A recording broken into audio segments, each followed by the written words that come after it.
위병소 앞에서 이 미친 여편네가 군복 입은 대령이 민간인 여자의 머리채를 잡는 순간 알고 보니 여성 최초의 사성장군 합참의장이었던 그녀의 명령에 의해 그의 군생활과 인생이 한순간에 박살나버린 이야기입니다.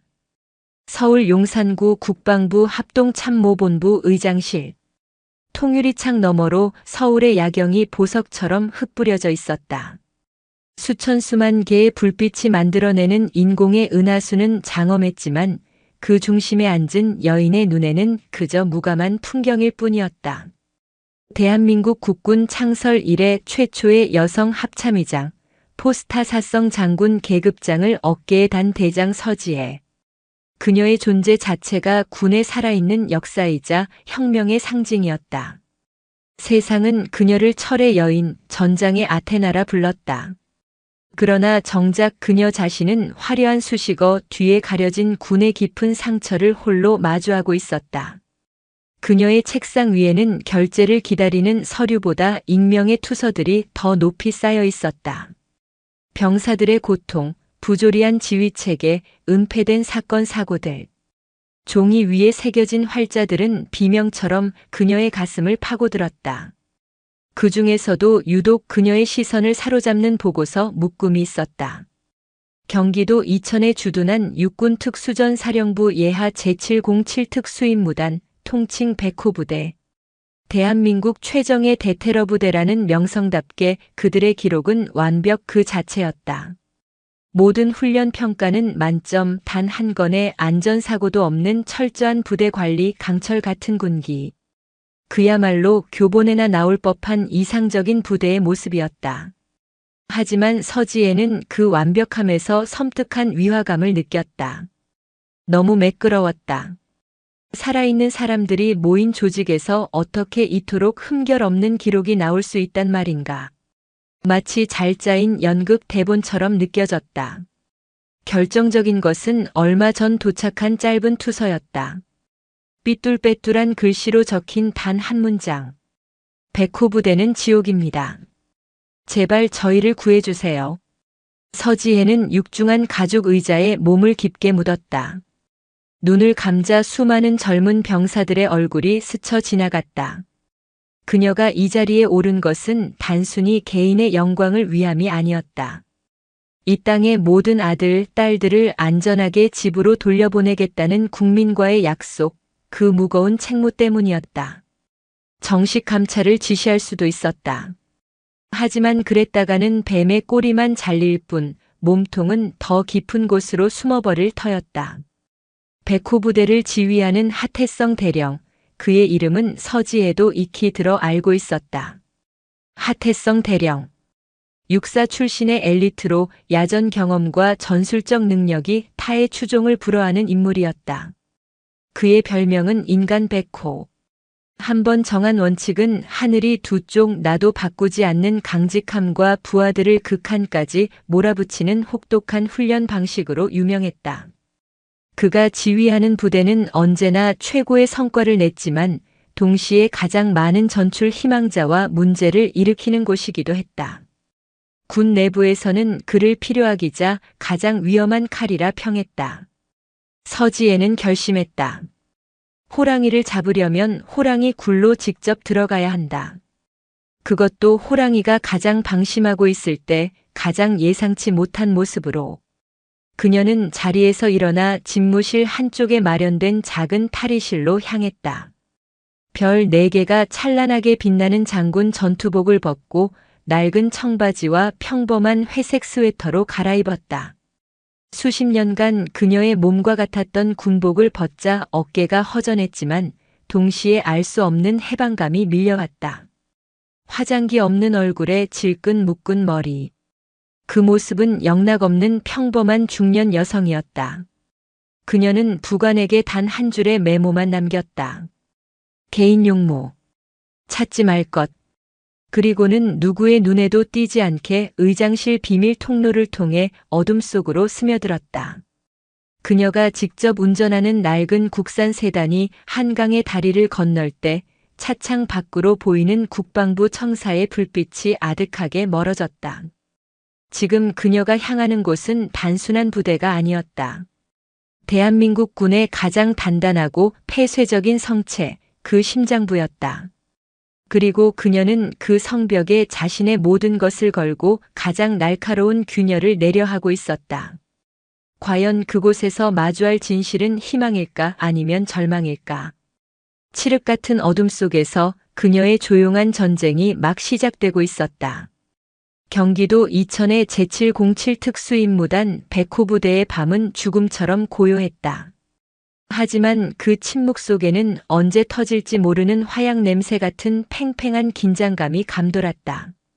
부대 전체를 지배하는 이 숨막히는 공기의 근원지는 단 한 사람, 부대장 하태성 대령이었다. 하태성의 하루는 새벽 4시 기상 나팔보다 먼저 시작되었다. 그의 몸은 정교한 기계처럼 단 1초의 오차도 없이 움직였다.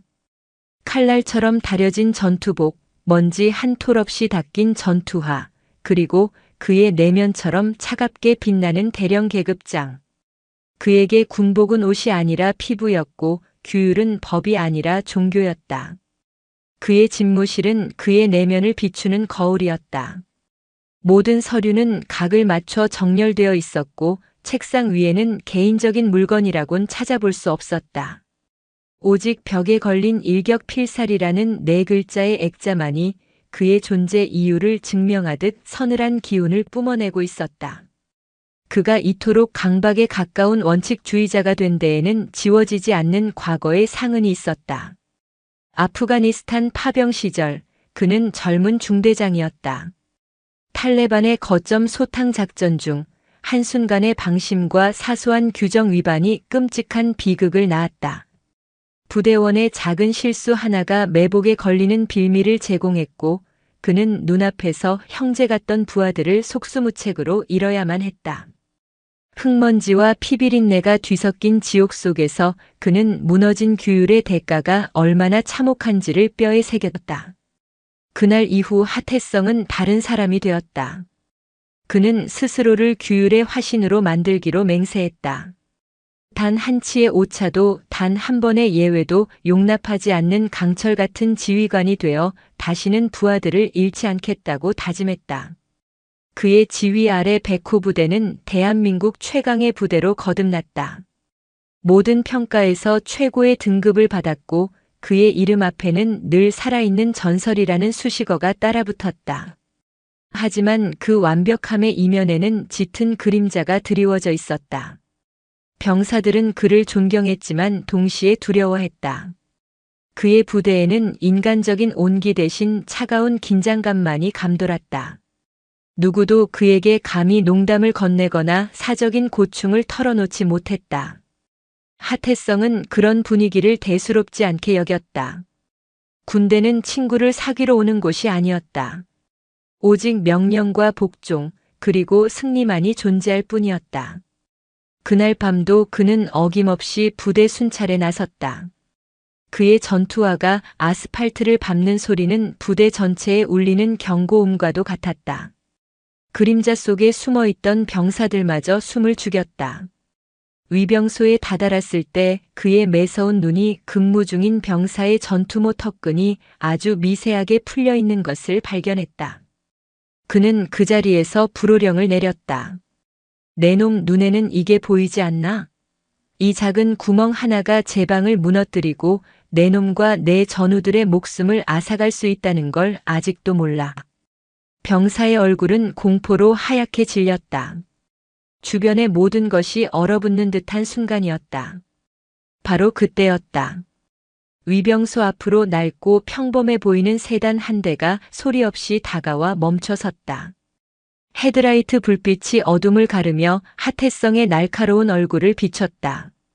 차에서 내린 것은 군인이라고는 도저히 생각할 수 없는 수수한 옷차림의 중년 여성이었다. 위병소 근무자가 매뉴얼에 따라 그녀를 제지했다. 정지. 신분 확인하겠습니다. 용무가 어떻게 되십니까? 여자는 희미하게 미소를 지으며 대답했다. 안에 있는 사람을 좀 만나러 왔습니다. 그녀의 태도는 너무나 태연하고 자연스러워서 오히려 위화감을 주었다. 하태성은 미간을 찌푸리며 상황을 주시했다. 그의 머릿속에서는 이미 최악의 시나리오들이 그려지고 있었다. 적의 기만술, 내부 조력자를 이용한 침투 혹은 상상할 수 있는 모든 위협 가능성. 그는 병사에게 눈짓했다. 더 철저하게 확인하라는 무언의 명령이었다. 근무 병사는 긴장한 목소리로 다시 물었다. 실례지만 정확한 신원과 방문 목적을 밝혀주시지 않으면 들여보내드릴 수 없습니다. 규정입니다. 그러자 여자는 조금도 당황한 기색 없이 오히려 흥미롭다는 듯한 표정으로 하태성을 똑바로 바라보며 말했다. 규정이라 좋군요. 아주 좋은 태도입니다. 그 시선이 마주치는 순간 하태성은 심장이 쿵 하고 내려앉는 듯한 기묘한 압박감을 느꼈다. 여자의 눈빛은 평범한 시민의 것이 아니었다. 그 깊이를 가늠할 수 없는 모든 것을 꿰뚫어 보는 듯한 고요한 힘이 담겨 있었다. 하지만 그는 애써 그 감정을 억눌렀다. 그의 신앙인 규율 앞에서는 그 어떤 예외도 존재할 수 없었다. 그는 직접 여자에게 다가갔다. 그의 거대한 그림자가 여자의 몸을 완전히 뒤덮었다. 그는 차갑고 위압적인 목소리로 말했다. 여기는 민간인이 함부로 출입할 수 있는 곳이 아닙니다. 마지막으로 묻겠습니다. 당신 누구시오? 그의 인생을 송두리째 뒤흔들 폭풍이 바로 그 질문과 함께 시작되고 있음을 그는 아직 알지 못했다. 하태성의 그림자 아래 선 서지혜는 자신을 향해 쏘아지는 날카로운 시선을 피하지 않았다. 사진으로만 보던 인간 백호의 실물은 상상 이상이었다. 그의 눈은 먹이를 노리는 맹수처럼 번뜩였고 온몸에서는 한치의 빈틈도 용납하지 않겠다는 강철 같은 의지가 느껴졌다. 그녀는 오히려 흥미가 동했다. 저 정도의 기백과 원칙주의라면 그가 부대를 완벽하게 통제하고 있다는 보고는 거짓이 아닐 터였다. 문제는 그 강철이 유연함 없이 부러지기 쉬운 종류인지 아니면 담금질을 통해 더욱 강해질 수 있는 종류인지였다. 당신 누구시오? 주변 공기마저 얼려버릴 듯 차가운 목소리. 위병소의 어린 병사들은 숨소리조차 내지 못하고 있었다. 서지혜는 일부러 더 어깨를 으쓱하며 평범한 시민을 연기했다. 그냥 안에 볼 일이 좀 있어서요. 하태성 부대장님 맞으시죠? 말씀 좀 여쭈고 싶은 게 있는데. 그녀의 대답에 하태성의 미간은 더욱 깊게 패였다. 이 여자는 상황의 심각성을 전혀 인지하지 못하고 있거나 혹은 모든 것을 알고 자신을 시험하고 있거나 둘 중 하나였다. 그의 머리스 속에서는 후자의 가능성이 점점 더 커지고 있었다. 하지만 그의 신념은 감이나 추측 따위를 용납하지 않았다. 오직 확인된 사실과 명백한 규정만이 존재할 뿐이었다. 여기는 당신 같은 사람이 와서 개인적인 용무를 볼 수 있는 곳이 아니오. 지금 즉시 이곳을 떠나지 않으면 군사시설 무단 침입죄로 체포하겠소. 그의 경고는 최후 통첩이었다. 하지만 서지혜는 물러서지 않았다. 오히려 한 걸음 더 그에게 다가섰다. 그리고는 아주 나지막하지만 그의 귓가에는 천둥처럼 울리는 목소리로 말했다. 체포라 좋지요. 하지만 그 전에 하나만 묻겠습니다, 대령. 만약 내가 정말 위협적인 존재라면 이렇게 정문으로 당당하게 걸어 들어왔을까요? 그리고 당신의 병사들은 고작 나 같은 여자 하나를 제압하지 못해 부대장까지 직접 나서야 하는 겁니까? 당신이 그토록 신봉하는 규정집에는 이런 상황에 대한 대비책이 없었나 보군요. 그 순간 하태성의 얼굴에서 핏기가 가셨다. 여자의 말은 그의 자존심과 신념의 가장 아픈 곳을 정확하게 찔렀다. 그녀는 단순히 신원 미상의 민간인이 아니었다. 군의 생리를 그리고 자신이라는 인간의 본질을 꿰뚫어 보고 있었다. 자존심의 상처를 입은 맹수는 더욱 난폭해지는 법이다. 하태성은 이성을 잃었다. 수년간 억눌러왔던 과거의 트라우마와 눈앞의 여자가 주는 모욕감이 뒤섞여 그의 분노를 폭발시켰다. 그는 주변 병사들에게 고함을 쳤다. 뭘 하고 있나? 당장 저 여자를 체포해. 저 여자가 하는 말은 한마디도 믿지 마. 이것은 적의 고도화된 심리전일 수 있다. 병사들은 망설였다. 눈앞의 여성은 무장도 하지 않았고 위협적인 행동도 보이지 않았다. 하지만 부대장의 명령은 절대적이었다. 그러나 하태성은 그들의 망설임조차 용납할 수 없었다. 자신의 완벽한 통제에 균열이 가는 것을 견딜 수 없었다. 그는 폭발하듯 서지혜에게 달려들었다. 이 미친 여편네가 어딜 신성한 군사구역에서 행패야. 내년 정체가 뭐야? 그의 거칠고 우악스러운 손이 서지혜의 머리카락을 움켜쥐었다. 질끈 묶여있던 머리가 순식간에 풀어 헤쳐지며 몇 가닥이 힘없이 뽑혀나갔다. 날카로운 통증이 두피를 찔렀지만 서지혜는 신음소리 한 번 내지 않았다. 그녀의 눈은 충격과 경악으로 굳어버린 어린 병사들과 그 너머의 어둠을 고요히 응시할 뿐이었다. 하태성의 입에서는 이성을 잃은 폭언이 쉴 새 없이 터져나왔다. 내년 같은 것들은 머리채를 잡고 질질 끌어내야 정신을 차리지. 여기가 어디라고 감히 기어들어와서 군을 모독해. 당장 끌고 가. 그는 서지혜의 머리채를 쥔 채 그녀를 위병소 안쪽으로 거칠게 끌고 가려 했다. 그의 행동에 경악한 위병소장 중위 황급히 달려와 그를 말리려 했다. 부대장님, 이러시면 안 됩니다. 민간인에게 폭력을. 닥쳐. 지금 내 명령에 불복종하는 건가? 전현은 민간인이 아니라 적이야. 내 놈도 전현과 한패가 아니라면 당장 비켜.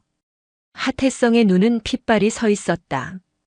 그는 완전히 통제 불능 상태였다. 그의 소나귀에 잡힌 서지혜의 머리카락이 더 세게 당겨졌다. 그녀의 몸이 휘청거렸다. 바로 그 순간이었다. 모든 소음과 움직임이 멎을 듯한 얼음처럼 차갑고 강철처럼 단단한 목소리가 하태성의 귓전을 때렸다. 그 손 놓아라, 하태성 대령. 목소리는 크지 않았지만 그 안에 담긴 절대적인 권위는 주변의 모든 것을 압도했다.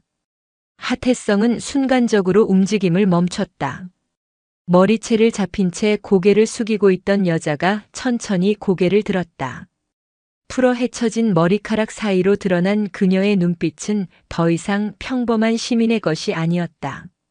그것은 전장을 지휘하는 최고 지휘관의 눈빛, 수만 명의 생사를 결정짓는 결단력과 냉철함이 서려 있는 눈빛이었다. 그녀는 하태성의 눈을 똑바로 꿰뚫어 보며 한 글자 한 글자 힘을 주어 말했다. 나는 합동참모본부 의장 대장 서지혜다. 정적이 흘렀다. 시간과 공간이 멈춘 듯한 절대적인 침묵이었다. 위병소의 형광등 불빛만이 윙윙거리며 이 비현실적인 광경을 비추고 있었다. 합참의장, 대장 서지혜. 그 이름이 가진 무게를 모르는 군인은 대한민국에 없었다. 전설이자 신화. 그런데 그 전설이 지금 자신의 손에 머리채를 잡힌 채 초라한 모습으로 서 있었다. 하태성의 뇌는 그 끔찍한 현실을 받아들이기를 거부했다. 그의 동공은 걷잡을 수 없이 흔들렸고 입에서는 의미 없는 소리가 새어나왔다. 거짓말, 이건 적들의 기만 전술이야. 그의 손에서 힘이 서서히 빠져나갔다. 서지혜의 머리카락을 움켜쥐고 있던 손가락이 부들부들 떨리며 풀렸다. 그는 미친 듯이 스스로를 설득하며 뒷걸음질 쳤다. 서지혜는 흐트러진 머리카락을 아무렇지 않게 쓸어넘겼다. 그리고는 자신의 어깨에 달렸어야 할, 그러나 지금은 존재하지 않는 네 개의 별을 내려다보는 듯한 시선으로 하태성을 바라보았다. 그녀의 목소리는 분노가 아닌 깊은 슬픔을 담고 있었다. 그래, 이것이 바로 내가 확인하고 싶었던 너의 군대고 너의 규율이구나, 하대령. 그 한마디는 사형 선고와도 같았다. 하태성은 그 자리에 얼어붙은 채 자신의 신념과 인생이 한순간에 무너져 내리는 소리를 온몸으로 듣고 있었다. 그의 강철 같던 세계는 산산조각 나 차가운 위병소 바닥으로 흩어지고 있었다. 하태성의 세계를 지탱하던 모든 기둥이 한꺼번에 무너져 내렸다. 대장 서지혜. 그 이름은 현실감 없는 메아리가 되어 그의 텅 빈 머릿속을 울렸다. 그의 눈에 비친 서지혜는 더 이상 정체불명의 민간인이 아니었다. 풀어 헤쳐진 머리카락, 먼지 묻은 스웨터 차림이었지만 그녀의 어깨 위로는 대한민국 전군을 호령하는 보이지 않는 사성 계급장이 찬란하게 빛나고 있었다. 그가 저지른 짓은 단순한 폭행이나 직권 남용이 아니었다. 그것은 군의 지휘체계 자체에 대한 정면 도전이자 하늘 같은 상관에 대한 반역 행위였다. 그의 손이 부들부들 떨려왔다. 방금 전 저 손으로 저 거룩한 존재의 머리채를 움켜쥐었다. 군인으로서 상상할 수 있는 최악의 죄, 신성 모독과도 같은 짓을 저지른 것이다. 그래, 이것이 바로 내가 확인하고 싶었던 너의 군대고 너의 규율이구나, 하대령. 서지혜의 나지막한 목소리는 그의 고막을 찢고 심장에 박히는 비수와 같았다. 주변의 모든 것이 느린 화면처럼 흘러갔다. 공포에 질려 사색이 된 위병소장, 무슨 일이 일어났는지 이해조차 못한 채 굳어버린 어린 병사들, 그리고 이 모든 비극의 중심에 선 자신. 그의 완벽한 통제, 철옹성 같던 규율의 왕국은 한순간에 와르르 무너져 내렸다. 그때였다. 정적을 깨고 부대 깊숙한 곳에서부터 요란한 사이렌 소리가 울려 퍼지기 시작했다. 위병소에서 벌어진 소란이 마침내 부대 지휘 통제실에 보고된 것이다. 잠시 후 수십 개의 헤드라이트 불빛이 어둠을 찢으며 위병소를 향해 몰려왔다. 완전 무장한 5분 대기조 병력을 태운 전술 차량들이 굉음을 내며 급정거했고 차에서 내린 병사들이 일사불란하게 위병소를 포위했다.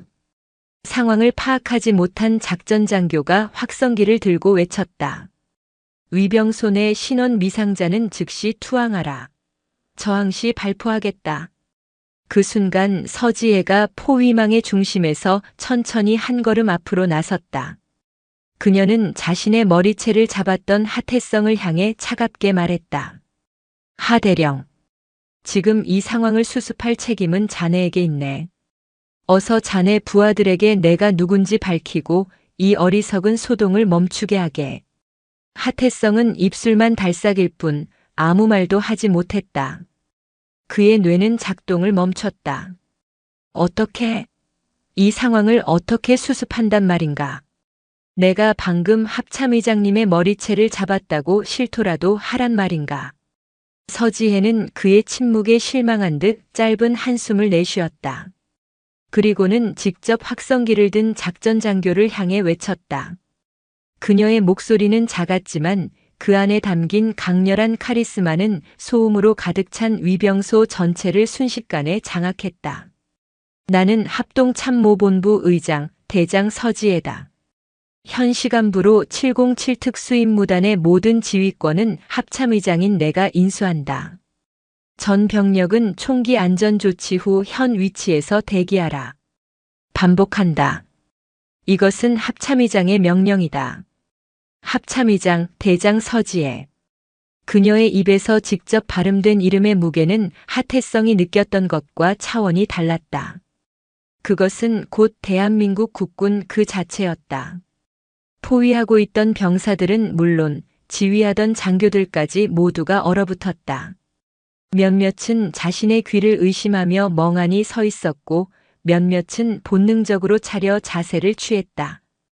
그때 멀리서 헬리콥터 프로펠러가 공기를 가르는 굉음이 들려오기 시작했다. UH-의육식 블랙호크 2대가 탐조등을 환하게 밝히며 부대 상공으로 접근하고 있었다. 특수전사령부의 지휘관기였다. 보고를 받은 특전사령관 윤기석 중장이 한달음에 달려온 것이다. 헬기는 위병소 앞 연병장에 거칠게 착륙했다. 흙먼지가 폭풍처럼 휘몰아치는 가운데 윤기석 중장이 황급히 헬기에서 뛰어내렸다. 그는 눈앞의 광경을 보고는 순간 숨을 멈췄다. 풀어 헤쳐진 머리로 서 있는 합참의장과 넋이 나간 채 잿빛 얼굴로 서 있는 하태성 대령. 그리고 그들을 둘러싼 어수선한 병력들. 윤기석 중장은 자신의 군 생활이 여기서 끝장났음을 직감했다. 그는 서지혜에게 달려가 허리가 부러져라 경례를 했다. 충성. 특수전사령관 중장 윤기석입니다. 의장님, 이 모든 것은 제 부덕의 소치입니다. 죽을 죄를 지었습니다. 그는 어떻게든 이 사태의 책임에서 벗어나고 싶었다. 그는 모든 죄를 하태성에게 뒤집어 씌울 작정이었다. 그는 고개를 돌려 하태성을 향해 증오에 찬 목소리로 외쳤다. 하태성 대령, 이 미친놈아. 내 놈이 지금 무슨 짓을 한 건지 알아? 감히 하늘 같으신 의장님을 못 알아보고 이따위 만행을 저질러. 당장 저놈의 군복을 벗겨서 육군 교도소에 처넣겠습니다. 서지혜는 비굴하게 엎드린 윤기석 중장을 차가운 시선으로 내려다보았다. 그녀는 위기 상황에서 드러나는 인간의 본성을 똑똑히 보고 있었다. 자신의 안위를 위해 부하를 제물로 바치려는 지휘관의 비겁한 모습. 그녀는 윤기석에게 대답하는 대신 여전히 멍한 표정으로 서 있는 하태성에게로 시선을 돌렸다. 그녀는 하태성에게 다가가 그의 눈을 똑바로 바라보았다. 하태성은 그 시선을 감당할 수 없어 고개를 떨궜다. 하대령, 고개 들게. 그녀의 목소리에는 거역할 수 없는 힘이 있었다. 하태성은 마지못해 고개를 들었다. 자네가 평생을 바쳐 지켜온 신념이 결국 자네를 반역자로 만들었네. 자네의 그 강철 같은 규율이 눈앞에 있는 사람을 보지 못하게 만들었어. 자네는 군인을 키운 게 아니라 명령에만 복종하는 기계를 만들려 했던 거야. 그녀의 말은 하태성의 폐부를 낱낱이 해부하는 날카로운 메스와 같았다. 그는 아무런 반박도 할 수 없었다. 그녀가 말을 이었다. 하지만 이 모든 책임을 자네에게만 묻지는 않겠네. 자네 같은 괴물을 만든 것은 결국 이 군 전체의 책임이기도 하니까. 보고 싶은 것만 보고 듣고 싶은 것만 듣는 경직된 문화가 자네를 이렇게 만든 게야. 그리고 그녀는 모두가 예상치 못한 그 자리에 있는 모든 군인들의 심장을 얼어붙게 만드는 명령을 내렸다. 특전사령관. 예. 의장님. 오늘 밤 나는 내 집무실로 돌아가지 않겠다. 이 부대에 머물며 이곳의 어둠이 얼마나 깊은지 내 눈으로 직접 확인할 것이다. 하태성 대령은 직위 해제 후 내 조사가 끝날 때까지 부대 내 영창에 구금하도록. 그리고 윤기석 사령관 자네는 지금부터 내 부관 역할을 수행하게. 오늘 밤 백호 부대의 모든 문을 열고 모든 기록을 내게 가져오게. 단 하나의 거짓도 은폐도 용납하지 않겠다. 그것은 선전포고였다. 한 사람의 장군이 아니라 거대한 군 조직 전체를 향한. 백호 부대를 휘감던 폭풍은 이제 대한민국 군 전체를 집어삼킬 거대한 태풍의 눈이 되어 있었다. 서지혜의 명령은 절대적이었다. 백호 부대는 순식간에 거대한 폭풍의 눈으로 변했다. 외부와의 모든 통신이 통제되었고 부대 전체가 사실상의 계엄 상태에 들어갔다. 하태성 대령은 자신의 부하들에게 이끌려 허망한 표정으로 영창으로 향했다. 1시간 전까지만 해도 부대의 왕이었던 그는 이제 초라한 죄인의 신세가 되었다. 서지혜는 하태성이 쓰던 부대장실을 임시 지휘소로 삼았다. 그녀는 땀을 뻘뻘 흘리며 안절부절 못하는 윤기석 중장을 앞에 앉혀두고 산더미처럼 쌓인 서류들을 검토하기 시작했다. 훈련 일지, 부대 관리 기록, 병력 현황, 예산 집행 내역. 모든 서류는 흠잡을 데 없이 완벽했다. 하지만 서지혜는 그 완벽함 뒤에 숨겨진 거대한 거짓의 냄새를 맡고 있었다. 사령관. 이 부대원들의 개인 신상 기록과 면담 기록을 전부 가져오게. 특히 최근 1년간 전출을 희망했거나 국군병원 정신과 진료 기록이 있는 병사들 위주로. 윤기석 중장의 얼굴이 하얗게 질렸다.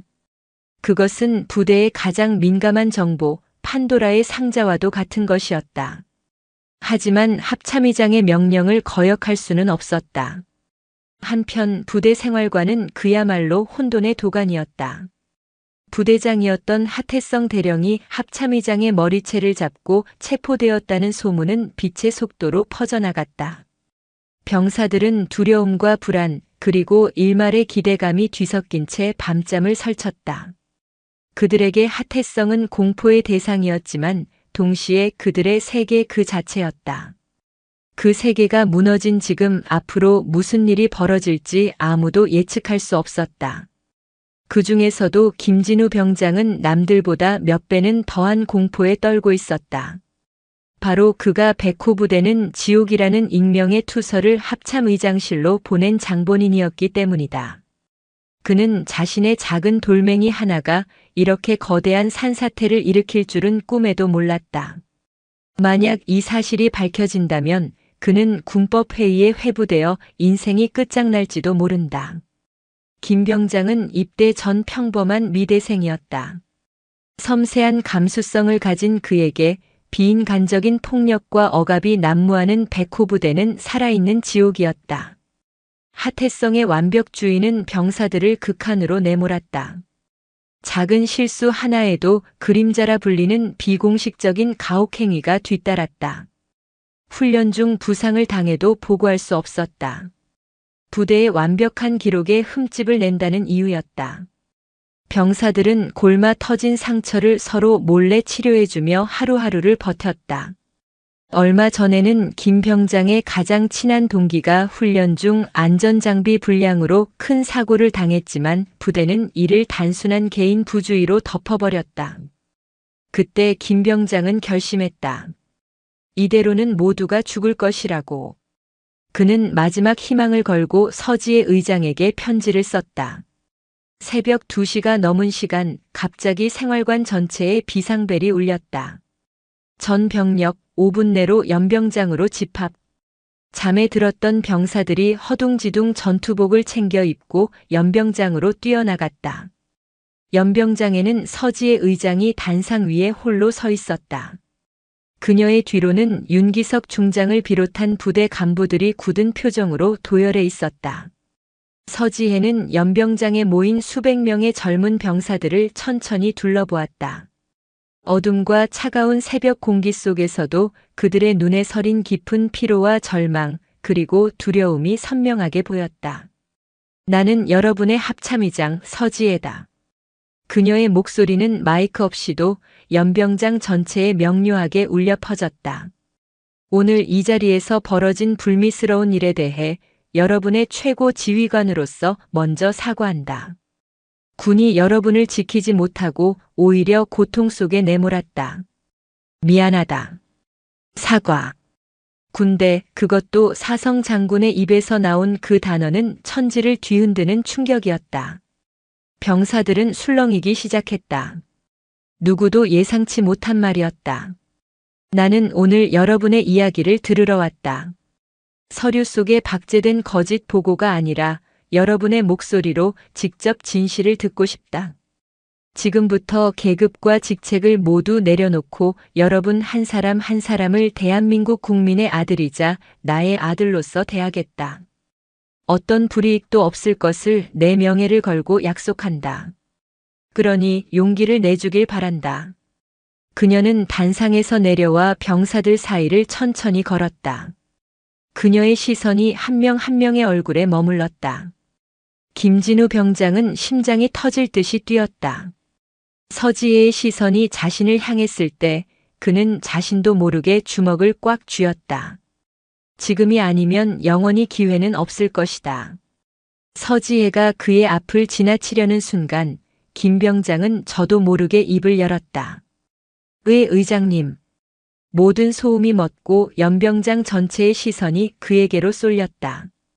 그는 온몸이 사시나무처럼 떨렸지만 눈앞의 서지혜의 눈빛을 보자 알 수 없는 용기가 솟아났다. 그녀의 눈은 합참의장의 눈이 아니었다. 아들의 고통을 들을 준비가 된 어머니의 눈이었다. 할 말이 있습니다. 서지혜는 그의 앞에 멈춰 서서 그의 어깨를 가만히 잡아주었다. 그래, 말해보아라. 내가 듣겠다. 김진우 병장은 결국 참았던 울음을 터뜨렸다. 그의 울음은 신호탄이 되었다. 여기저기서 다른 병사들의 훌쩍이는 소리가 들려왔다. 수년간 억눌려왔던 고통과 서름이 한꺼번에 터져나온 것이다. 김 병장은 흐르는 눈물을 닦지도 않은 채 그동안 백호 부대에서 벌어졌던 모든 진실을 털어놓기 시작했다. 은폐된 훈련 사고들, 그림자라 불리는 가혹행위의 실체, 간부들의 묵인과 방조. 그의 고백이 이어질수록 뒤에 서 있던 간부들의 얼굴은 새하얗게 질려갔다. 윤기석 중장은 차마 고개를 들지 못했다. 하태성이 쌓아 올린 완벽한 성은 사실 썩어 문드러진 모래성이었음이 만천하에 드러나는 순간이었다. 서지혜는 모든 이야기를 묵묵히 들었다. 그녀의 표정에는 변화가 없었지만 주먹을 쥔 그녀의 손은 미세하게 떨리고 있었다. 그녀는 진실의 무게가 얼마나 무거운지, 그리고 그 진실을 마주할 용기가 얼마나 위대한 것인지를 온몸으로 느끼고 있었다. 어둠이 걷히기 시작하는 동틀역, 그녀는 마침내 백호 부대의 가장 깊은 곳에 숨겨져 있던 진실의 민낯을 마주했다. 서지혜가 이천의 707 부대에서 밤샘 조사를 벌이고 있는 동안 서울의 국방부와 정치권은 벌집을 쑤셔놓은 듯 발칵 뒤집혔다. 합참의장이 공식적인 절차 없이 일선 부대의 지휘권을 인수하고 부대장을 영창에 구금한 초유의 사태. 이것은 단순한 군 내부의 문제를 넘어 국가 안보 시스템의 근간을 흔들 수 있는 심각한 사건이었다. 특히 서지혜의 오랜 정적인 육군 참모총장 대장 이강혁에게 이 소식은 더할 나위 없는 호재였다. 해군 출신인 서지혜가 군의 심장부인 합참의장 자리에 오른 것에 대해 노골적인 불만을 품고 있던 그는 이번 사건을 그녀를 권좌에서 끌어내릴 절호의 기회로 여겼다. 그는 즉시 언론과 정치권에 있는 자신의 라인을 총동원했다. 다음 날 아침 모든 조간신문의 일면은 이 사건으로 도배되었다. 하지만 기사의 논조는 기묘하게 뒤틀려 있었다. 충격. 서지혜 합참의장, 월권행위로 최정예 특수부대 마비시켜. 감정적 리더십 논란, 여성 합참의장의 한계인가? 하태성 대령, 강직한 원칙주의자인가 희생양인가? 밤사이 이강혁 총장이 흘린 정보는 교묘하게 편집되어 서지혜를 군 기강을 무너뜨리는 독단적이고 감정적인 지휘관으로 하태성 대령을 그런 그녀에게 밉보여 억울하게 희생된 강직한 군인으로 둔갑시켰다. 진실은 철저히 가려진 채 대중에게는 자극적인 프레임 전쟁만이 남았다. 청와대 국가안보실도 발칵 뒤집혔다. 대통령은 대노했고 국가안보실장은 서지혜에게 직접 전화를 걸어 해명을 요구했다. 의장님, 지금 이게 어떻게 된 일입니까? 보고 절차도 없이 독단적으로 행동하시면 어떡합니까? 지금 언론에서는 의장님의 리더십 문제를 거론하고 있습니다. 당장 부대에서 철수하고 서울로 복귀해서 사태를 수습하십시오. 수화기 너머로 들려오는 다급한 목소리에도 서지혜는 침착했다. 그녀는 밤사이 병사들에게서 확보한 수십 건의 증언과 은폐된 사건 기록들을 내려다보며 말했다. 실장님, 제가 지금 목격하고 있는 것은 한 사람의 리더십 문제가 아닙니다. 썩어 문드러진 군의 환부입니다. 이 상처를 도려내지 않으면 군은 안에서부터 붕괴할 겁니다. 저에게 48시간만 주십시오. 그때까지 모든 진실을 밝혀내고 책임질 일이 있다면 그때 책임지겠습니다. 의장님. 서지혜는 안보실장의 말을 끊고 전화를 끊었다. 이제 그녀는 두 개의 전쟁을 동시에 치러야 했다. 부대 내부의 부조리를 파헤치는 진실과의 전쟁, 그리고 자신을 옭아매려는 외부의 적들과의 정치 전쟁. 그녀는 즉시 자신의 비서실장인 최경민 준장에게 연락했다. 최 준장은 해군 시절부터 서지혜와 생사고락을 함께한 유일한 신복이었다. 최 장군, 지금부터 내 지시를 잘 듣게. 첫째, 언론에 유포된 악의적인 기사들의 출처를 역추적해서 배후를 밝혀내게. 아마 이강혁 총장일 가능성이 높아. 둘째, 내가 전달하는 자료들을 정리해서 청와대와 국회 국방위원들에게 비공식 라인으로 전달하게. 진실이 무엇인지 그들도 알아야 해. 셋째, 하태성 대령의 과거 기록을 모두 조사하게. 그가 아프가니스탄에서 겪었던 일부터 지금까지 그를 만든 모든 것을 알아내야겠네. 그녀는 숨 돌릴 틈도 없이 지시를 내렸다. 이것은 거대한 체스판과 같았다. 상대가 한 수를 두면 그녀는 그 다음 세 수를 내다보고 움직여야 했다. 한편 부대 내 영창에 갇혀있던 하태성은 외부에서 벌어지는 일을 전혀 알지 못했다. 그는 차가운 시멘트 바닥에 앉아 자신의 무너진 세계를 곱씹고 있었다. 모든 것이 끝났다고 생각했다. 불명의 저녁, 어쩌면 군사재판에 회부되어 징역을 살게 될지도 모른다. 그가 평생을 바쳐 쌓아 올린 모든 것이 한순간에 신기루처럼 사라졌다. 그런데 그의 귓가에 이상한 소리들이 들려오기 시작했다. 영창 밖을 지나는 병사들의 수군거림, 간부들의 다급한 통화 내용, 그리고 어렴풋이 들려오는 진실, 은폐, 가혹행위 같은 단어들. 처음에는 그저 헛소리라고 생각했다. 자신의 완벽한 부대에서 그런 일이 있을 리 없다고 믿었다. 하지만 시간이 지날수록 그가 철저히 외면하고 무시했던 기억의 조각들이 하나둘씩 떠오르기 시작했다. 훈련 성과를 위해 무리한 요구를 했던 일, 부상을 입은 부하에게 정신력이 약하다며 질책했던 일, 병사들의 고충을 나약한 소리로 치부했던 일. 그는 사람을 보지 않았다. 오직 백호부대라는 완벽한 결과물만을 보려 했다. 그 결과물을 만들기 위해 부품 병사들이 달아 없어지는 것은 당연하게 여겼다. 그때 영창의 육중한 철문이 열리고 서지혜가 들어왔다. 그녀의 손에는 신문 뭉치와 서류 몇 장이 들려 있었다. 그녀는 신문을 그의 앞에 던졌다. 일면에는 비운의 영웅, 하태성 대령이라는 자극적인 제목과 함께 그의 사진이 대문짝만하게 실려 있었다. 세상 사람들은 자네를 영웅으로 만들고 나를 마녀로 만들고 있더군. 이대로 가만히 있으면 자네는 억울한 희생양이 되어 동정표를 얻고 나는 군을 망친 독재자로 낙인 찍혀 쫓겨나겠지. 자네를 미워하는 사람들에게는 아주 만족스러운 결말일 거야. 하태성은 아무 말 없이 신문을 내려다보았다. 그의 심장이 혼란스럽게 뛰었다. 서지혜는 그의 앞에 쪼그리고 앉아 눈을 맞췄다. 그녀의 눈에는 더 이상 분노나 경멸이 없었다. 그저 깊이를 알 수 없는 고요함만이 담겨 있었다. 하 대령, 나는 자네를 벌하기 위해 이곳에 온 것이 아니네. 나는 자네에게 선택권을 주러 왔어. 그녀는 하태성의 아프가니스탄 파병 시절 기록이 담긴 서류를 그의 무릎 위에 올려놓았다. 그가 끔찍한 트라우마 속에서 어떻게 괴물이 되어갔는지를 기록한 보고서였다. 이 지옥을 만든 것은 분명 자네의 잘못된 신념이야. 하지만 이 지옥을 끝낼 수 있는 열쇠를 쥔 것도 자네뿐이네. 자네가 평생을 바쳐 사랑했던 부하들을 위해 진정한 군인으로 다시 태어날 마지막 기회야. 나를 무너뜨리는 영웅으로 남을 것인가, 아니면 나와 함께 이 썩어 빠진 군을 개혁하는 반역자가 될 것인가. 선택은 자네의 몫이야. 서지혜는 그 말을 남기고 영창을 나섰다. 하태성은 홀로 남아 자신의 과거가 담긴 서류와 자신을 영웅으로 만든 거짓된 신문을 번갈아 내려다보았다.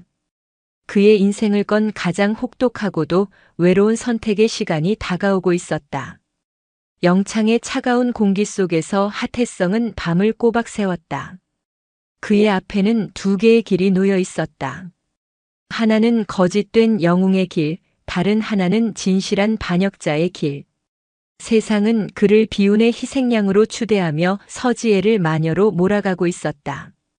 이강혁 총장을 위시한 군 기득권 세력에게는 더할 나위 없이 좋은 그림이었다. 그가 입을 다물고 있기만 하면 그는 최소한의 처벌로 군복을 벗고 명예를 지킬 수 있을 터였다. 어쩌면 훗날을 도모할 수도 있었다. 하지만 그의 눈앞에는 아프가니스탄의 붉은 흙먼지가 화약 냄새와 뒤섞인 동료들의 마지막 비명이 어른거렸다. 그는 그들을 지키지 못했다는 죄책감에서 벗어나기 위해 완벽한 규율이라는 갑옷을 입었다. 하지만 그 갑옷은 어느새 그의 살을 파고드는 쇠사슬이 되어 그 자신은 물론 수많은 젊은 병사들을 질식시키고 있었다. 그는 부하들을 지킨 것이 아니라 자신의 트라우마라는 감옥에 그들을 함께 가두었던 것이다. 서지혜. 자신에게 군인으로서 최악의 치욕을 안겨준 여자. 그러나 동시에 자신의 골마 터진 상처를 처음으로 직시하게 해준 여자. 그녀는 자신을 단죄하는 대신 선택권을 주었다. 그것은 단순한 선택이 아니었다. 과거의 자신을 죽이고 새로 태어날 수 있는, 어쩌면 군인으로서 받을 수 있는 가장 고통스럽고도 가장 영광스러운 기회였다. 날이 밝아올 무렵 하태성은 결심했다. 그는 간수를 불러 서지의 의장에게 면담을 요청했다. 그날 오전 707부대 연병장은 전례 없는 인파로 북적였다. 서지의 의장이 부대 내에서 긴급 기자회견을 자청한 것이다. 수백 명의 기자들이 몰려들어 장사진을 이뤘다. 국방부 기자단은 물론 정치부, 사회부 기자들까지 총출동했다. TV 카메라는 일제히 회견이 열릴 단상을 향해 있었다. 군 전체의 명운이 걸린 이 순간을 모두가 숨죽여 지켜보고 있었다. 이강혁 총장은 자신의 집무실에서 느긋하게 TV 화면을 지켜보며 회심의 미소를 짓고 있었다. 모든 것이 그의 시나리오대로 흘러가고 있었다. 궁지에 몰린 서지혜가 어떤 변명을 늘어놓든 여론은 이미 그녀에게 등을 돌렸다. 그녀는 오늘 저 카메라 앞에서 정치적으로 사망 선고를 받게 될 터였다. 예정된 시각 서지혜가 단상 위로 올라섰다. 그녀의 얼굴은 밤샘 조사로 인해 헬쑥했지만 눈빛만은 그 어느 때보다 형형하게 빛나고 있었다. 그녀는 쏟아지는 카메라 플래시 세례를 온몸으로 받으며 입을 열었다.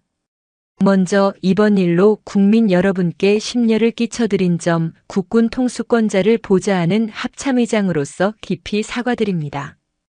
그녀는 고개를 숙였다. 그러나 이어진 그녀의 말은 사과가 아닌 선전포고였다. 하지만 저는 오늘 이 자리에서 변명을 하기 위해 선 것이 아닙니다. 감춰져 있던 우리 군의 치부를 드러내고 뼈를 깎는 심정으로 진실을 고백하기 위해 섰습니다. 그녀는 밤사이 병사들의 증언을 통해 확보한 707부대의 인권유린 실태와 사건 은폐 의혹을 조목조목 폭로하기 시작했다.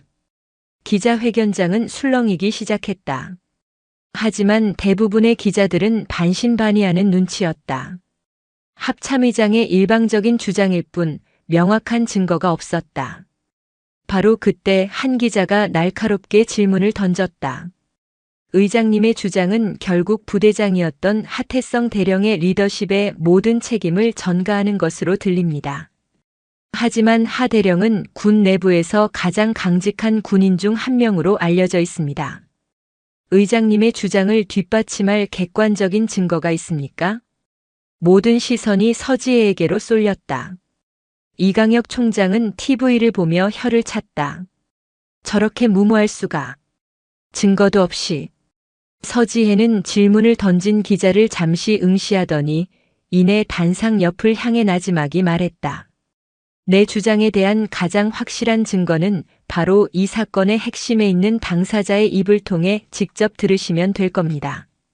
모두의 시선이 그녀의 손짓을 따라 움직였다. 기자회견장 한쪽에서 군복이 아닌 수의를 입은 한 남자가 걸어 나오고 있었다. 며칠 사이 수척해졌지만 흔들림 없는 눈빛으로 단상을 향해 걸어오는 남자. 하태성 대령이었다. 기자회견장은 그야말로 아수라장이 되었다. 카메라 플래시가 미친 듯이 터져나왔고 기자들은 믿을 수 없다는 듯 고성을 질러댔다. 이강혁 총장은 자리에서 벌떡 일어섰다. 그의 얼굴에서 핏기가 사라졌다. 저놈이 왜 저기서 나와? 미쳤어. 전부 다 미쳤어. 하태성은 서지혜의 옆에 섰다. 그리고 수백 개의 카메라 렌즈와 전 국민의 시선 앞에서 마이크를 잡았다. 깊은 침묵이 흘렀다. 그는 잠시 눈을 감았다가 뜨더니 잿더미 속에서 울려 퍼지는 포효처럼 입을 열었다. 저는 죄인입니다. 그의 첫마디에 모든 소음이 멎었다. 언론에서 저를 비운의 영웅, 강직한 군인이라 칭송하고 있지만 그것은 모두 거짓입니다. 저는 제 부하들을 지키지 못했습니다. 저의 잘못된 신념과 오만함이 대한민국에서 가장 용감해야 할 아들들을 가장 깊은 어둠 속으로 몰아넣었습니다. 서지혜 의장님께서 밝히신 모든 의혹은 전부 사실입니다. 그는 한치의 망설임도 없이 자신의 모든 과오를 고백하기 시작했다. 그림자라 불렸던 가혹행위의 실체, 훈련 사고 은폐 과정, 그리고 그 모든 것을 가능하게 했던 자신의 비뚤어진 리더십까지. 그는 자신을 옹호하는 언론의 논리를 정면으로 반박하며 서지혜 의장의 조사가 군을 위한 유일한 길임을 혁설했다. 저는 서지혜 의장님의 머리채를 잡았습니다. 군인으로서, 인간으로서 용서받을 수 없는 죄를 저질렀습니다. 하지만 의장님께서는 저를 벌하시는 대신 진실을 말할 기회를 주셨습니다. 저는 오늘 이 자리에서 군복을 벗을 각오로 섰습니다. 부디 저 한 사람을 단죄하는 것에서 그치지 마시고 저 같은 괴물을 만들어낸 우리 군의 썩은 뿌리를 도려내 주십시오. 그것이 제가 저의 부하들과 국민 여러분께 속죄할 수 있는 유일한 길입니다. 그의 고백이 끝나자 기자회견장에는 잠시 동안 무거운 침묵이 흘렀다. 이윽고 한 기자의 박수를 시작으로 우레와 같은 박수갈채가 터져나왔다. 그것은 한 개인의 몰락에 대한 조소가 아니었다. 자신의 모든 것을 내던져 진실을 말한 한 군인의 용기에 대한 존경의 표시였다. 카메라 플래시는 총성처럼 터져나왔다. 그 불빛 속에서 하태성은 고통스럽지만 단호한 표정으로 서 있었다. 그는 거짓된 영웅의 관을 벗어던지고 진실한 반역자의 가시밭길을 선택했다. 잿더미 속에서 백호는 마침내 다시 태어나고 있었다. 하태성의 충격적인 양심 선언은 대한민국을 뒤흔들었다. 여론은 하루아침에 180도 뒤바뀌었다. 서지혜를 비난하던 목소리는 쏙 들어갔고 군의 근본적인 개혁을 요구하는 목소리가 들불처럼 번져나갔다. 궁지에 몰린 것은 이제 서지혜가 아니라 그녀를 공격했던 이강혁 총장을 비롯한 군 기득권 세력이었다. 청와대 역시 입장을 바꿀 수밖에 없었다. 대통령은 서지혜에게 전권을 위임하며 이번 기회에 군의 부조리를 뿌리 뽑으라고 지시했다. 서지혜는 즉시 합참의장 직속의 특별조사위원회를 꾸렸다. 위원장은 당연히 서지혜 자신이 맡았고 가장 중요한 참고인이자 자문위원으로 하태성 대령을 지명했다. 죄인의 신분으로 조사를 받아야 할 그가 이제는 진실을 파헤치는 칼날의 일부가 된 것이다. 특조위의 첫 번째 사무실은 707부대 내에 차려졌다. 서지혜와 하태성은 이제 상관과 부하가 아닌 기묘한 동지 관계가 되어 밤낮으로 머리를 맞댔다. 그들의 조합은 어색했지만 놀라울 정도로 효율적이었다. 서지혜가 거시적인 전략과 방향을 제시하면 하태성은 군 내부의 생리와 누구도 알지 못하는 암묵적인 규칙들을 짚어내며 조사의 혈로를 뚫었다. 의장님, 단순한 가혹행위 조사를 넘어 부대 운영 전반의 구조적인 문제를 파고들어야 합니다. 특히 군수물자 보급과 예산 집행 내역을 확인해야 합니다. 하태성은 며칠 전 김진우 병장이 증언했던 안전장비 불량 사고를 지목했다. 최정예 부대인 저희 707에 납품되는 장비는 모두 최고 등급이어야 합니다. 그런데 어떻게 그런 불량 장비가 들어올 수 있었는지 저 역시 이상하게 생각했습니다. 하지만 당시에는 훈련 성과에만 눈이 멀어 대수롭지 않게 넘겼습니다. 그의 말에 서지혜는 즉시 군수사령부와 방위사업청에 보관된 707부대의 최근 5년간의 모든 군수물자 납품 계약서와 검수 보고서를 제출하라고 명령했다. 서류가 도착하자 그녀는 자신의 직속 감찰팀과 회계 분석팀을 투입해 밤샘 분석에 들어갔다. 결과는 충격적이었다. 특정 방산 업체인 대한정밀이 지난 몇 년간 시중가의 몇 배에 달하는 가격으로 707부대에 독점적으로 장비를 납품해왔으며 일부 품목은 국방 규격에 미달하는 저급품이었음이 드러났다.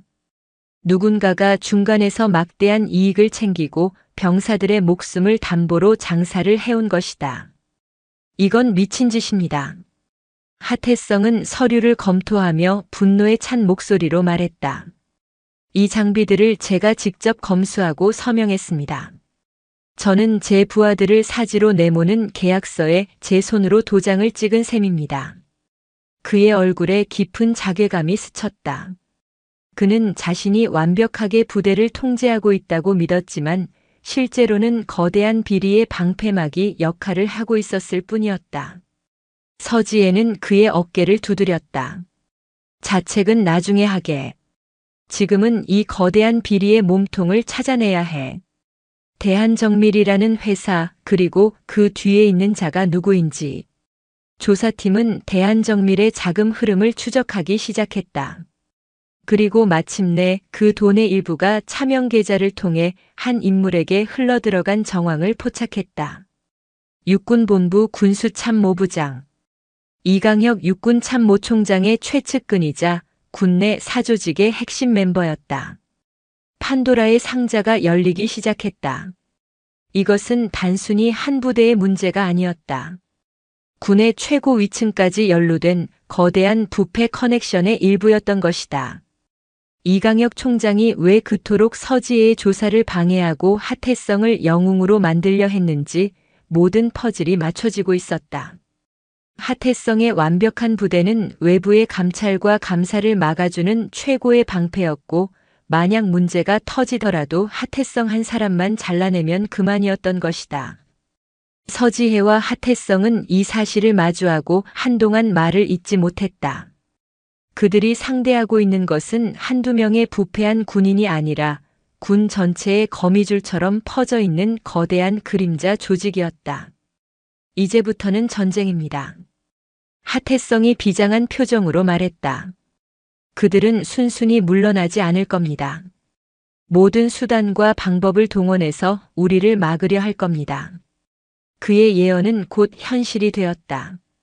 조사의 핵심 증인이 될 수 있었던 707부대의 군수 담당관이 갑작스러운 훈련 중 심장마비로 사망했다. 특조위 사무실의 서버가 해킹당해 조사 자료의 일부가 삭제되는 일도 벌어졌다.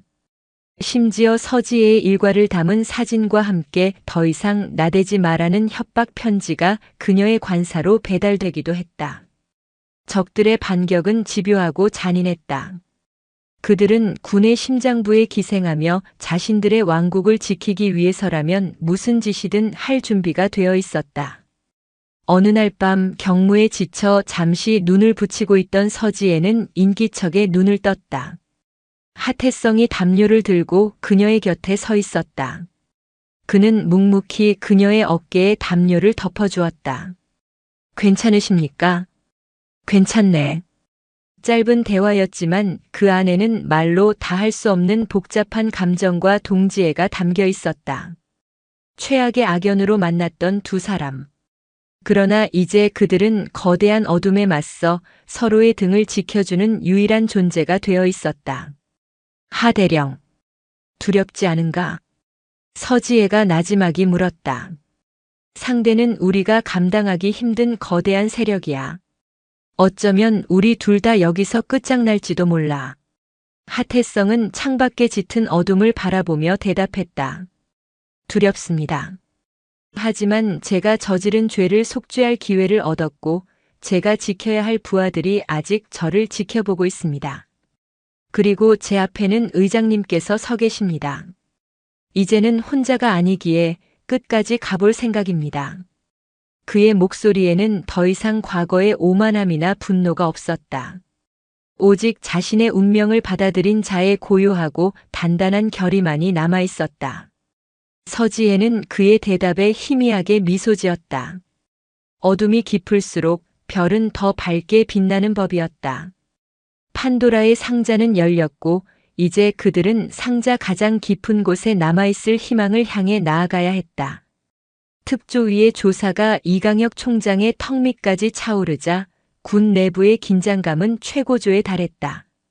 이강혁은 더 이상 서지혜를 막을 수 없다고 판단하자 최후의 수단을 꺼내 들었다. 그는 국방부 장관에게 전군 주요 지휘관 회의의 긴급 소집을 요청했다. 표면적인 이유는 최근 일련의 사태로 인한 군 기강 해이 문제 논의였지만 실제 목적은 그 회의를 자신에게 반격할 무대로 삼으려는 것이었다. 그는 각 군 참모총장과 군단장급 이상의 장성들을 모두 모아놓고 서지혜의 리더십을 공개적으로 탄핵하여 그녀를 정치적으로 매장시킬 계획이었다. 회의 당일 국방부 대회의실에는 대한민국 군을 움직이는 별들이 모두 모였다. 수십 명의 장성들이 뿜어내는 위압감으로 회의실 공기는 얼음장처럼 차가웠다. 서지혜는 합참의장 자리에, 이강혁은 육군 참모총장 자리에 앉았다. 두 사람 사이에는 보이지 않는 스파크가 튀었다. 하태성은 특조위 자문위원 자격으로 서지혜의 바로 뒷자리에 배석했다. 그의 존재만으로도 회의장의 분위기는 더욱 무거워졌다. 국방부 장관의 개회 선언 후 이강혁 총장이 먼저 포문을 열었다. 그는 작심한 듯 서지혜를 향해 맹공을 퍼부었다. 존경하는 장관님 그리고 선후배 동료 장군 여러분. 지금 우리 군은 창군 이래 최악의 위기에 봉착했습니다. 합참의장의 독단적이고 감정적인 지휘는 일선 부대의 지휘 체계를 붕괴시켰고 확인되지 않은 사실을 언론에 유포하여 군의 명예를 땅에 떨어뜨렸습니다. 이는 명백한 군 형법상의 지휘권 남용이자 군심을 분열시키는 해당 행위입니다. 그는 서지혜의 조사가 군의 전투력을 약화시키고 적에게 내부 분열의 빌미를 제공하고 있다고 주장했다. 그의 주장에 동조하는 육군 출신 장성들이 여기저기서 고개를 끄덕였다. 분위기는 순식간에 이강혁 쪽으로 기울었다.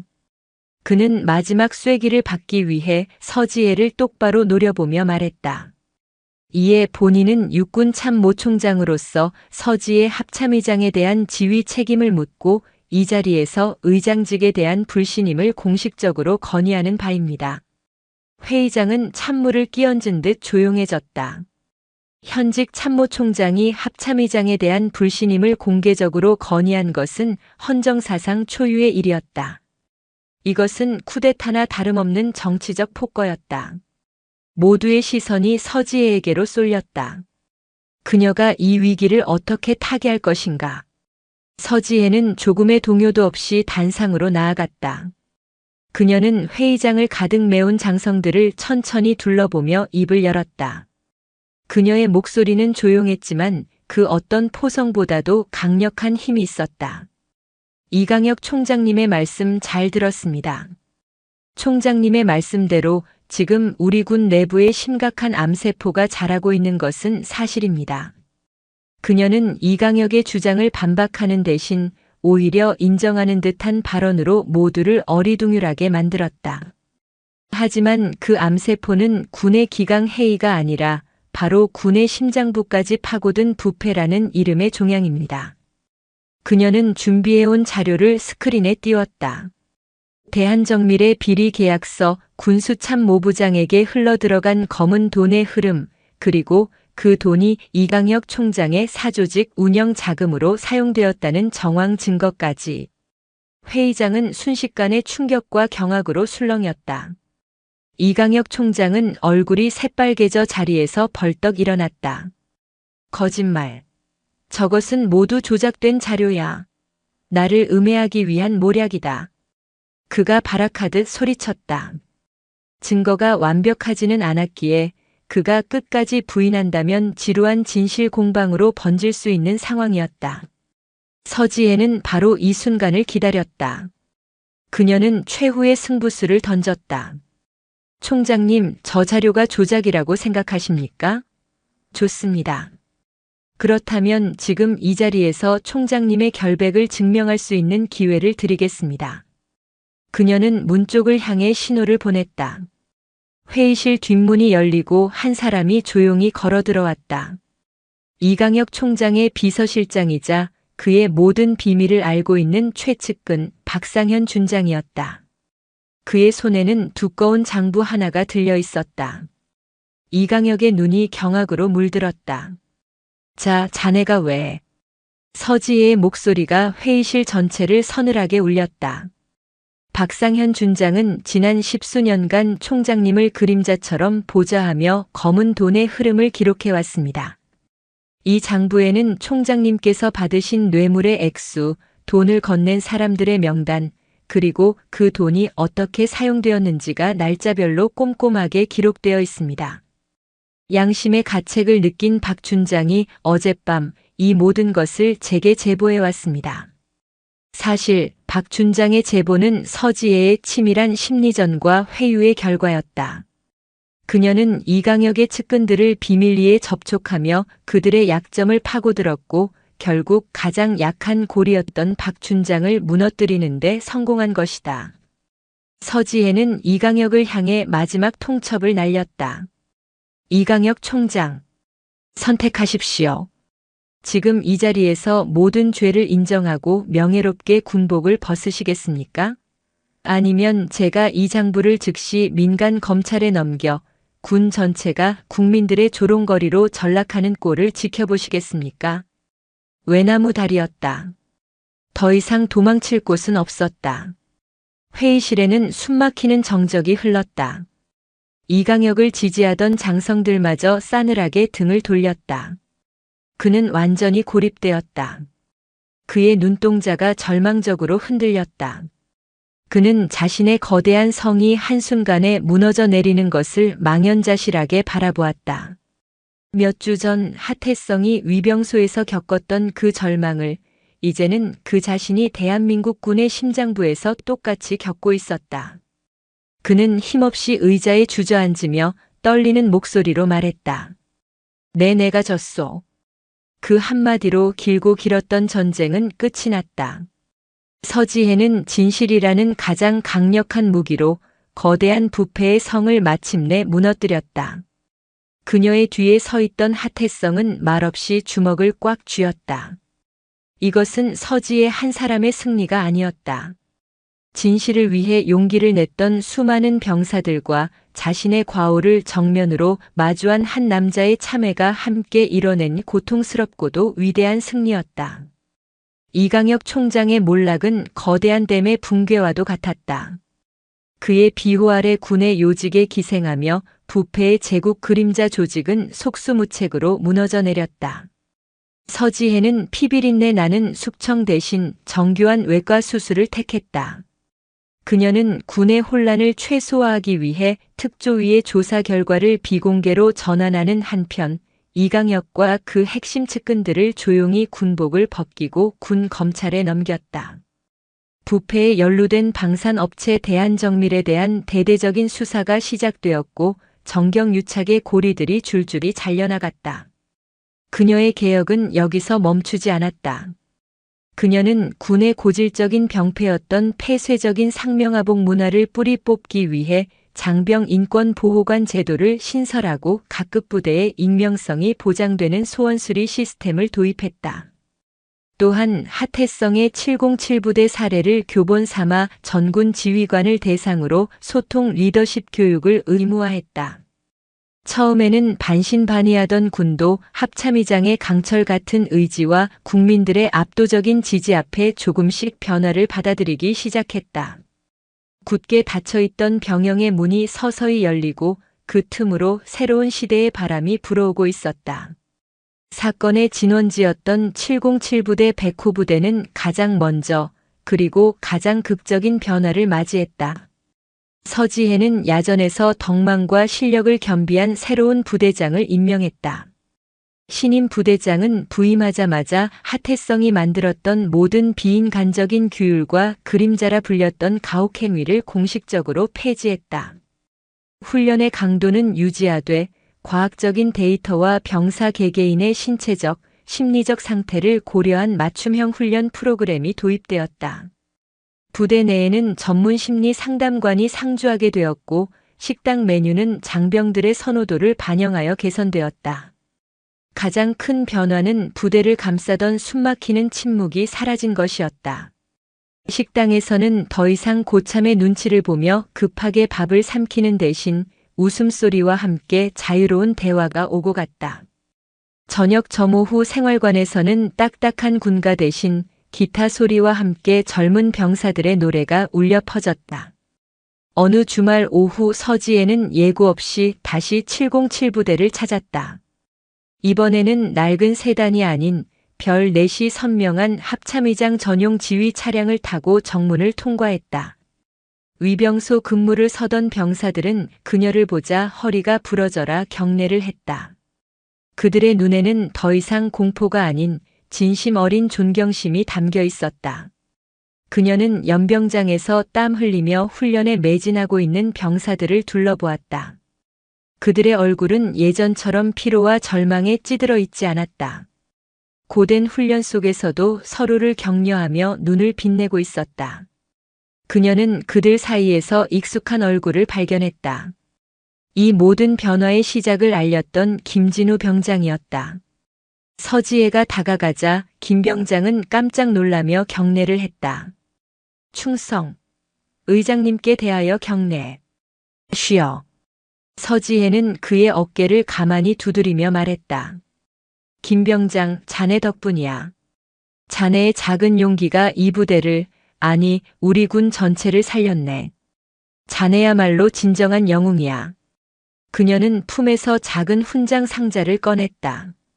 그 안에는 용감한 시민에게 주어지는 의로운 용기 훈장이 들어있었다. 이것은 합참의장으로서가 아니라 한 사람의 국민으로서 자네에게 주는 것이네. 자네의 용기를 우리 군은 영원히 기억할 걸세. 김진우 병장의 눈시울이 붉어졌다. 그는 자신이 보냈던 그 절박한 편지 한 통이 정말로 세상을 바꿀 수 있다는 사실을 온몸으로 느끼고 있었다. 그의 뒤로 다른 병사들이 모여들어 그 광경을 지켜보며 조용히 박수를 쳤다.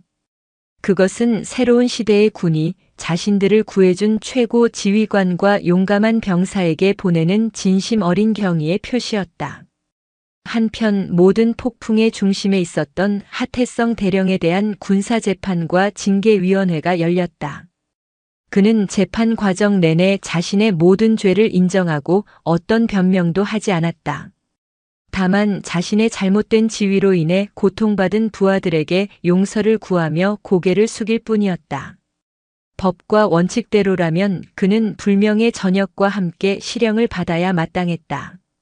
하지만 서지혜를 비롯한 특조위는 그의 죄가 무겁지만 그가 진실을 밝히는데 결정적인 공헌을 했고 깊이 뉘우치고 있다는 점을 들어 재판부에 최대한의 선처를 호소했다. 최종 판결은 파격적이었다.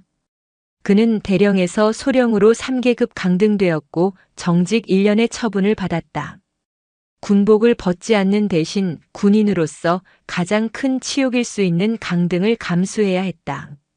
그러나 하태성은 어떤 불만도 없이 그 판결을 담담하게 받아들였다. 정직 기간이 끝날 무렵 서지혜는 개인적으로 그를 자신의 집무실로 불렀다. 훌쩍 늙어버린 그러나 눈빛만은 과거의 오만함 대신 깊은 성찰로 채워진 하태성이 그녀의 앞에 섰다. 어깨의 계급장은 이제 빛나는 대령이 아닌 소박한 소령 계급장이 달려 있었다. 자네에게 새로운 보직을 주려 하네. 서지혜가 말했다. 육군 3사관 학교의 전술 교관 자리일세. 앞으로 이 나라의 장교가 될 젊은 생도들을 가르치는 임무야. 하태성은 놀란 눈으로 그녀를 바라보았다. 죄인이나 다름없는 자신에게 미래의 지휘관들을 가르치는 중책을 맡기다니 상상도 할 수 없는 일이었다. 제가 자격이 있겠습니까? 자격은 충분하고도 남아. 자네만큼 실패의 대가가 얼마나 끔찍한지, 잘못된 신념이 한 인간을 얼마나 망가뜨릴 수 있는지 뼈저리게 아는 사람은 없을 테니. 자네는 생도들에게 단순히 총 쏘는 법, 작전 짜는 법을 가르치는 게 아닐세. 자네는 그들에게 사람을 가르치게. 부하의 눈물을 닦아주는 법, 그들의 고통에 귀 기울이는 법, 그리고 가장 중요한 지휘관이 빠지기 쉬운 오만이라는 함정에 대해 자네의 삶 전체를 교보제 삼아 가르쳐주게. 그것이 자네가 군에게 그리고 자네 자신에게 진정으로 속죄하는 길이 될 걸세. 하태성은 뜨거운 것이 목구멍으로 차오르는 것을 느꼈다. 그는 말없이 고개를 숙여 예를 표했다. 그의 군인으로서의 삶은 끝났다고 생각했지만 그녀는 그의 잿더미 속에서 새로운 사명을 찾아주었다. 가장 깊은 어둠 속에서 길을 잃었던 그는 이제 수많은 젊은이들의 길을 밝히는 등대지기가 될 터였다. 몇 년의 시간이 흘렀다. 서지혜는 성공적으로 임기를 마치고 전군의 존경과 국민들의 박수 속에서 명예롭게 전역했다. 그녀는 군을 떠났지만 그녀가 심어놓은 개혁의 씨앗들은 군 전체에 뿌리내려 희망의 싹을 틔우고 있었다. 어느 맑은 가을날 서지혜는 평범한 시민의 옷차림으로 국립서울 현충원을 찾았다. 그녀는 아프가니스탄에서 전사한 젊은 영혼들이 잠든 묘역 앞에 섰다. 하태성의 인생을 뒤틀리게 했던 그날의 비극. 그녀는 말없이 국화꽃 한 송이를 내려놓으며 그들의 넋을 기렸다. 그때 그녀에게 한 통의 편지가 전달되었다. 발신인은 육군 3사관학교 하태성 소령이었다. 편지 봉투 안에는 짧은 글과 함께 사진 한 장이 들어있었다. 사진 속에는 생도들과 함께 흙먼지를 뒤집어 쓴 채 환하게 웃고 있는 하태성의 모습이 담겨 있었다. 과거의 날카롭고 차가운 인간 백호의 모습은 어디에도 없었다. 그저 인자하고 따뜻한 스승의 얼굴만이 남아 있었다. 편지에는 이렇게 적혀 있었다. 의장님, 아니 선배님께. 저는 이곳에서 매일 저의 죄를 마주하며 동시에 희망을 배우고 있습니다. 젊은 생도들의 빛나는 눈을 보며 제가 과거에 무엇을 놓쳤는지 깨닫습니다. 저는 이곳에서 강하지만 인간적인 군인, 부하를 진심으로 사랑할 줄 아는 지휘관을 키워내려 합니다. 그것이 선배님께서 제게 주신 마지막 기회에 보답하는 유일한 길이라 믿습니다. 부디 평안하십시오. 서지혜는 편지를 가슴에 품고 하늘을 올려다보았다. 눈부신 가을 햇살 아래 젊은 생도들이 부르는 힘찬 군가가 바람을 타고 들려오는 듯했다. 그것은 과거의 복종과 희생만을 강요하던 낡은 군가가 아니었다. 존중과 소통, 그리고 희망을 노래하는 새로운 시대의 군가였다. 그녀는 자신의 인생을 걸었던 치열했던 전쟁이 마침내 최고의 승리로 끝났음을 확인하며 조용히 미소 지었다. 그녀가 뿌린 씨앗이 이제 거대한 숲을 이루어 이 땅의 모든 아들, 딸들을 든든하게 지켜줄 터였다. 그 희망의 메아리는 앞으로 대한민국 국군이 나아갈 영원한 이정표가 되어 밝게 빛날 것이었다.